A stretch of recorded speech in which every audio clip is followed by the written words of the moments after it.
What's up, tribe? How you guys doing? Go ahead and hit that subscribe button.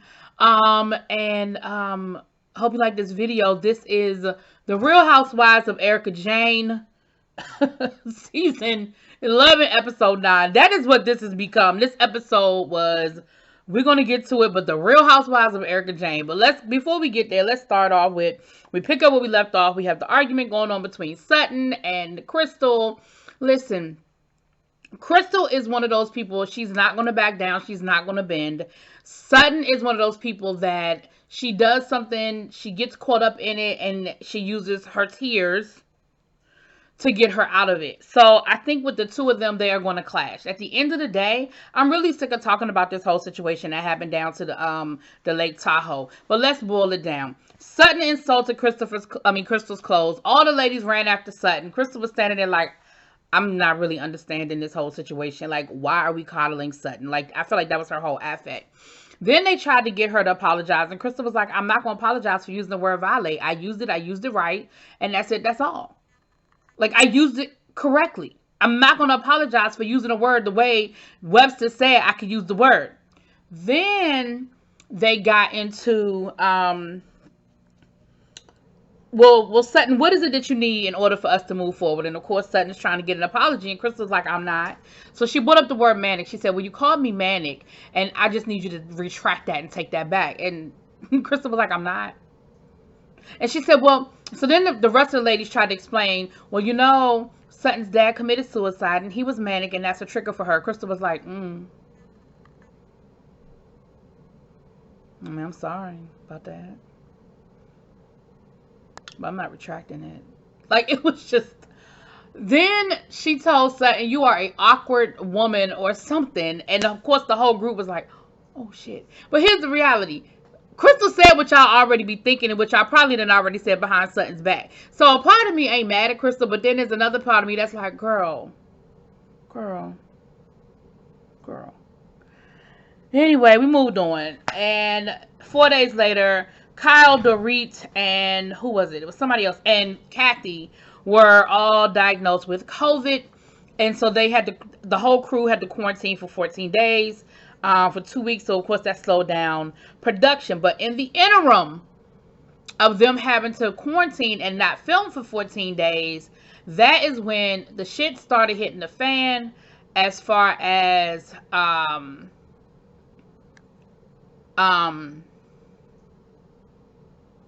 Erica Jane and her lawsuits. And from that point forward, it has become the Erica Jane show. So we see them all on a Zoom call, and they're checking in on each other and everything, because of course they can't do anything. And they're talking to Erica, and of course Erica is having a full-blown breakdown about the whole situation, because it started to kind of get real,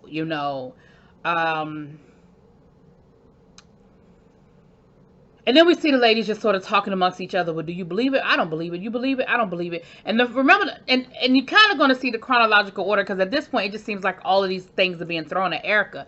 But this is the one where the lawyer for the lawsuit for the Lion Airlines lawsuit is saying that Erica's divorce is a sham. That it's not a real divorce, because it's just a way for them to try to hide the assets. And Erica's like, you gotta be freaking kidding me. Like, my divorce is very real. And let me say this, because I might forget. Erica, y'all almost had me. I ain't gonna lie. The way this was done, y'all almost had me until the end. And I'm gonna tell you why y'all didn't have me at the end. See, I'm gonna say it now because I'm gonna forget when we get there. Y'all almost had me until Erica started setting up her husband's alibi. Did y'all peep it? I mean, I was trying to tell Tom to go to the doctor because something is wrong. I mean, you can't see, you're not remembering things. And the previews for next week seem like they're digging, she's doubling down. Remember, Tom Girardi's defense at this point is he's got early onset Alzheimer's, and he doesn't, and he's under a conservatorship. His brother is handling all of his affairs. So okay, let's get back to this, but I just had to say that because sometimes I want to say something and then I realize I forgot to say it.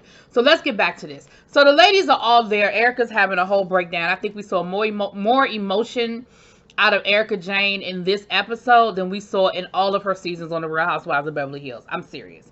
But she's like, listen, the lawyers are trying to say it's a sham. They're trying to come after me. I didn't do it. I didn't know anything about it. It's I.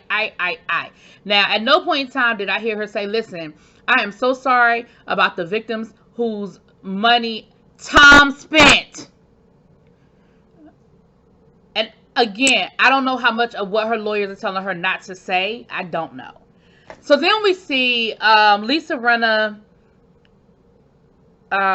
Crystal, they go over to Erica's house, and once again we have to hear Erica complain about how small her house is and how it's just a little house and it's so small and it's so little and it's just this and it's this, it's so little, it's so small. Girl, you live in a $10,000 a month home. I'm gonna back that up for y'all so y'all can understand what I just said. $10,000 a month home.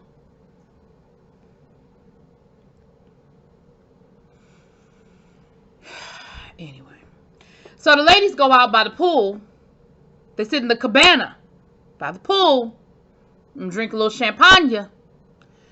And once again, talk about Erica and how horrible her situation is. And Erica says, listen, you know, I didn't control the money. I didn't know anything about the money. And every time I tried to ask, every time I tried to push, you know, I was told, don't worry about it. I was told it's not my business. I was told it's not a big deal. So, you know, people think that I knew something. I didn't know anything. Matter of fact, I was named in a lawsuit in Arizona. And we talked about that. And I asked him about it. And he told me, don't worry about it. And when I pushed and pushed and pushed, he shut me down and basically was like, shut up, look pretty, and we're going to move forward, you know. Then we had, then Erica was talking to them about, you know, making sure you know where your finances are. Making sure, you know where your money is, how the money is being spent, where the money is coming from, because I didn't ask those questions and I didn't know. And now people are assuming that I knew, and they're assuming that I had all this information that I did not have. And so Lisa Rinna was like, child, I ain't tripping. I know where all the bodies are buried. I pay the bills in this house. All of our accounts are joint except for Harry's got one personal account and I have a personal account where we kind of have our own little, you know, our own little something. But as far as the rest of it, baby, I know where all the money is coming in and going out my household. I pay the bills. That's like a very traditional type marriage. My parents' marriage is like that. They have joint accounts. My mama got her own little checking account where she can do her little thing with. My daddy got his own little checking account he can do his thing with. But for the most part, their money is commingled, okay? Now, Crystal's going to say, well, I mean, I don't really know a lot about the money, but I'm sure if I ask, he would tell me.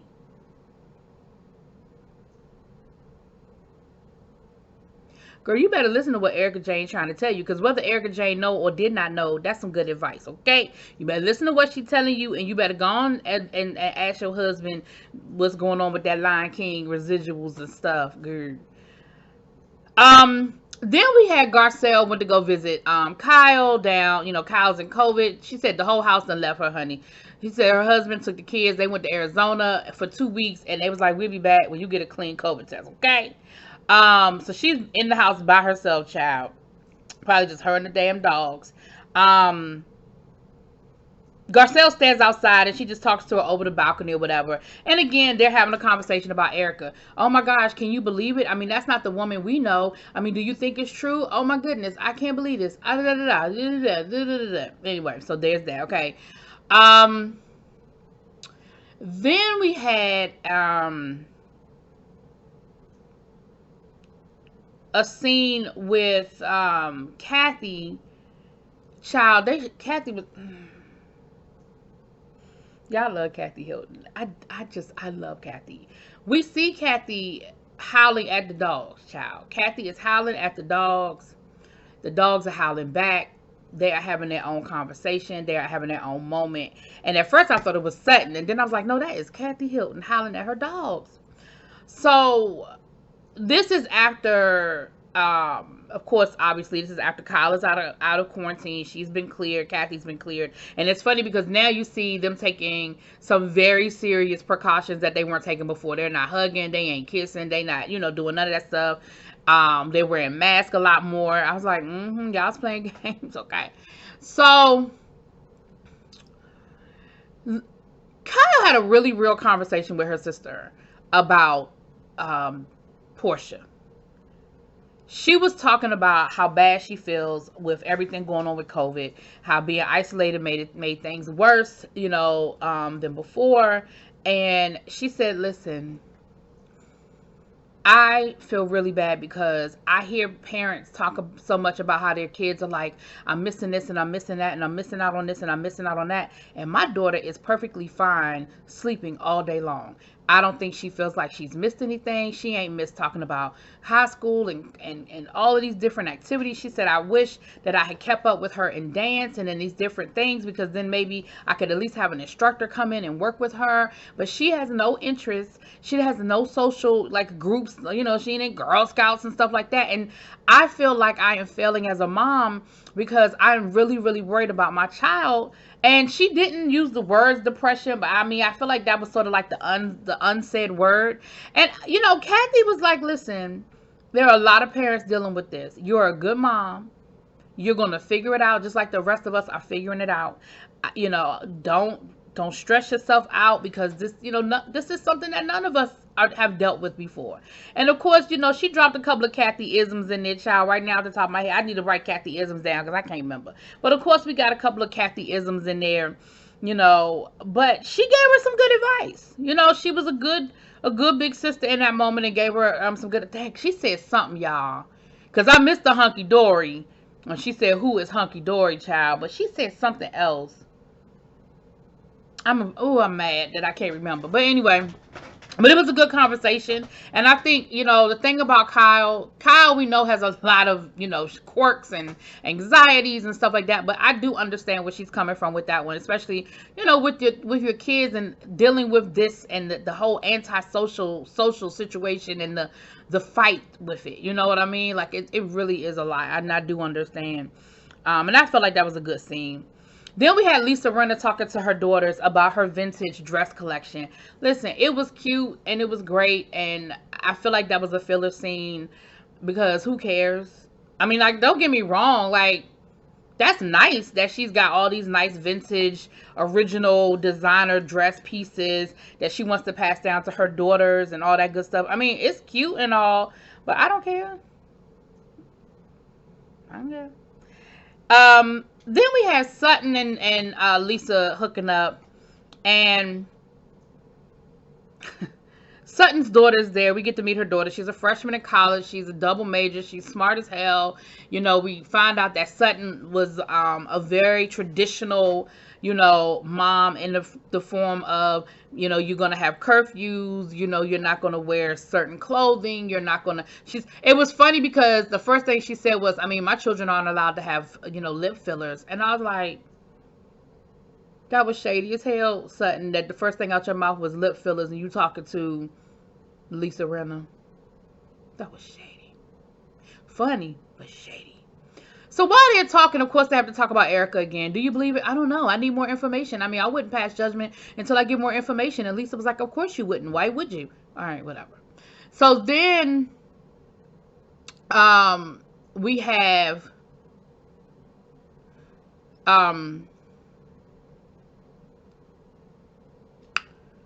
the daughters. And like I said, we found out that Sutton, is a very strict mom. And, I ain't gonna say strict. I feel like she wasn't doing anything that most parents don't do. But of course, we know we got those parents. And then we have the Hollywood parents that I think are a little more loose, a little more open to certain things. And so Lisa started talking about her daughters and how her daughter and Sutton's daughter are in the same age range. And well, maybe we should have a play date. First of all, you don't say play date about no damn 19-year-olds. 19-year-olds don't have play dates. At this point, they know each other. You know me, I know you have children. But I just feel like they have different interests. Your daughters are off modeling and traveling and doing whatever. Neither one of them finished school. her daughter's a freshman in college, a double major. Like, they ain't the same. So Sutton gonna say, yeah, I don't know about that play date. Yeah. And I knew exactly what Sutton was thinking. I mean, hell, we all know what Sutton was thinking. Child, please. Your children ain't the same. Like, it is what it is. I'm sorry, but they ain't the same, okay? Lord have mercy. So then in this final scene, we have Erica and we have Kyle. They're meeting up to go for a walk. And Erica has a total breakdown. Like, this is the scene, like I said, we have seen more emotion out of Erica. She walks up and, I mean, immediately, you could tell she is just not with it. She is just not into it. You know, they got to film this scene. I don't know if she had just gotten off the phone with her attorney. I don't know if she had just heard something on the radio. But you could see that she was visibly upset from the beginning of this scene all the way through. And she immediately starts crying. And she's like, listen, I am overwhelmed.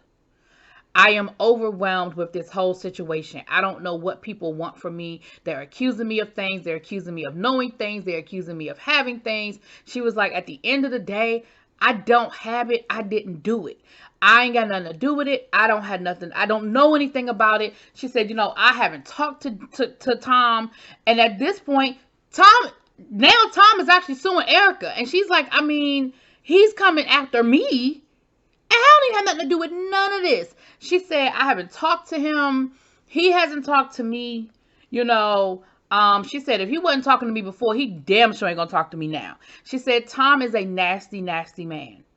So now, again, I can't say that she lying because her, you know, and she said that she didn't tell anybody because, you know, she didn't think anybody would believe her. No, you didn't tell anybody because, one, let's just call a spade, Erica Jane. Now, I love you, girl. I ain't gonna front and say, y'all know I used to love me some Erica Jane.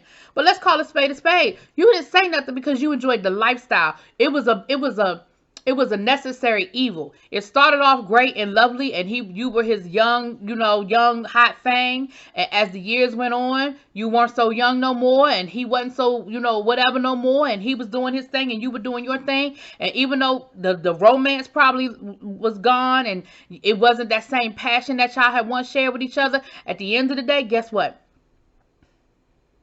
You still had that lifestyle.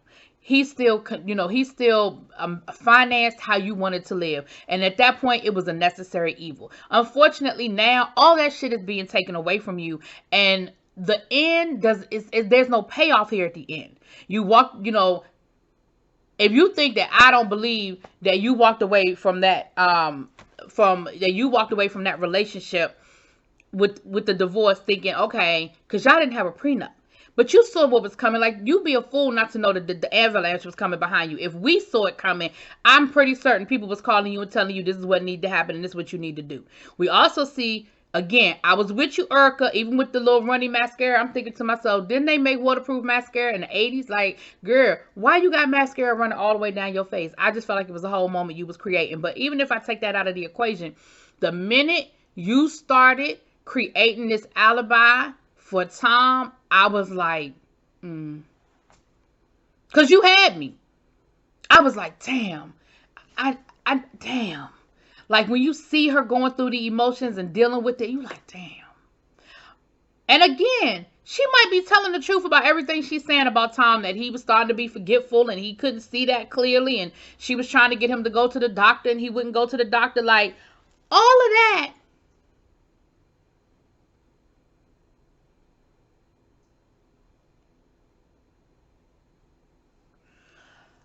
All of that, and at the end of the day, I'm sitting here and I'm like,